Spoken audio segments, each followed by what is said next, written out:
So name reaction के next sequence में हम लोग रिफॉर्मेस्की रिएक्शन टॉपिक का डिस्कशन कर सकते हैं। एंड रिफॉर्मेस्की रिएक्शन केवल जे एडवांस से एसोसिएटेड टॉपिक है, बाकी जगह पे हम लोग इस टॉपिक को कंसिडर नहीं करना है। Topic almost similar to Grignard reagent के जैसा होगा। ग्रिग्नार्ड रीजेंट होपफुली आपको मालूम होना चाहिए। अगर आपको नहीं पता तो पहले उस टॉपिक का डिस्कशन देख लें, ज़्यादा बेटर होगा।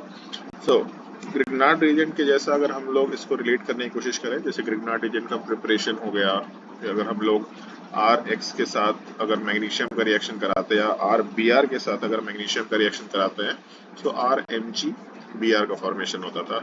ऑलमोस्ट सिमिलर टाइप का प्रॉपर्टी यहाँ पे है, बट हम लोग को कुछ स्पेसिफिक चीज़ें याद रखनी पड़ेंगी। जो रिएक्टेंट है वो हम लोग को याद रखना होगा। हम लोगों के जो ईस्टर फंक्शनल ग्रुप होते हैं, उस ईस्टर फंक्शनल ग्रुप में अगर अल्फा कार्बन है और उस अल्फा कार्बन पर अगर ब्रोमीन है, so it can be called as alpha bromo ester. And इस अल्फा ब्रोमो ईस्टर का रिएक्शन अगर हम लोग जिंक के साथ कराते हैं, पहले स्टेप में जिंक के साथ reaction in the presence of dry ether दे रखा होगा या सिंपली ईथर।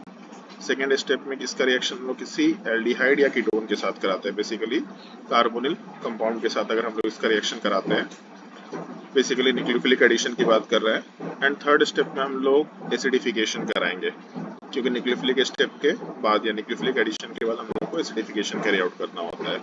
सो हम लोग के प्रोडक्ट के फॉर्मेशन के टाइम पे जो ईस्टर फंक्शनल ग्रुप है वो एज इट इज होगा। जो अल्फा कार्बन है, उस अल्फा कार्बन पे जो हैलोजन है वो हैलोजन हट करके ये कार्बन वाला पार्ट बेसिकली अपने किसी कार्बोनिल कार्बन पे अटैच होगा एज अ न्यूक्लियोफिलिक एडिशन के पार्ट में। कार्बोनिल कार्बन पे दो फ्री वैलेंसीज थे जो कि कार्बन चेन से एसोसिएटेड हो सकते हैं।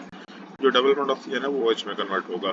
तो बेसिकली हम लोगों को बीटा OH ईस्टर का फॉर्मेशन मिलेगा। ऑल्दो ये फंक्शनल ग्रुप का नाम अपने काम का नहीं है, बट ये मैकेनिज्म थोड़ा सा ध्यान रख सकते हैं, लेकिन हम लोग को ये याद रखना पड़ेगा। ये alpha bromo Easter must condition है। अल्फा ब्रोमो ईस्टर अगर हुआ और जिंक का रिएक्शन कराए तभी जाके रिएक्शन प्रोसीड करेगा। अगर हम लोगों ने पहला स्टेप याद रख लिया तो आगे के दो स्टेप्स आप सोच सकते हैं, ग्रिग्नार्ड रीजेंट के जैसा आराम से सोचा जा सकता है। तो मैकेनिज्म पे हम लोग मूव कर सकते हैं।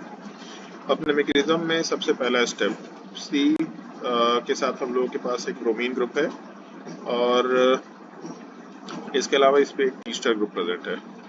सो अगर हम लोग इसका रिएक्शन जिंक के साथ कराएंगे तो कार्बन चेन और ब्रोमीन के बीच में जैसे मैग्नीशियम आता था ग्रिग्नार्ड रीजेंट में, वैसे ही जिंक आ जाएगा। So basically bromine, zinc, CH2, इसके अलावा जो बचे हुए ग्रुप्स थे फंक्शनल ग्रुप, उसको वैसे ही हम लोग नोट डाउन कर सकते हैं।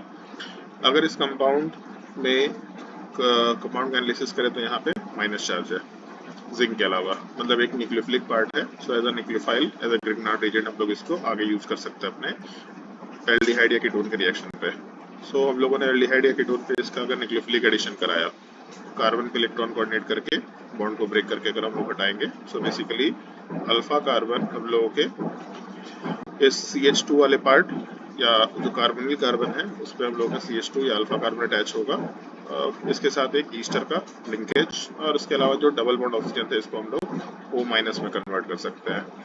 एंड लास्ट स्टेप में हम लोग उसी O- में एसिडिफिकेशन करा करके आराम से OH का फॉर्मेशन करा सकते हैं। मतलब सेम कंपाउंड रहेगा, बस हाइड्रोलिसिस होने से OH का फॉर्मेशन हो जाएगा और बाकी बचे हुए स्ट्रक्चर्स को हम लोग एज इट इज आराम से डिनोट कर सकते हैं। सो पहला स्टेप बस यहाँ पे क्रूशियल है जो थोड़ा ध्यान रखने लायक है।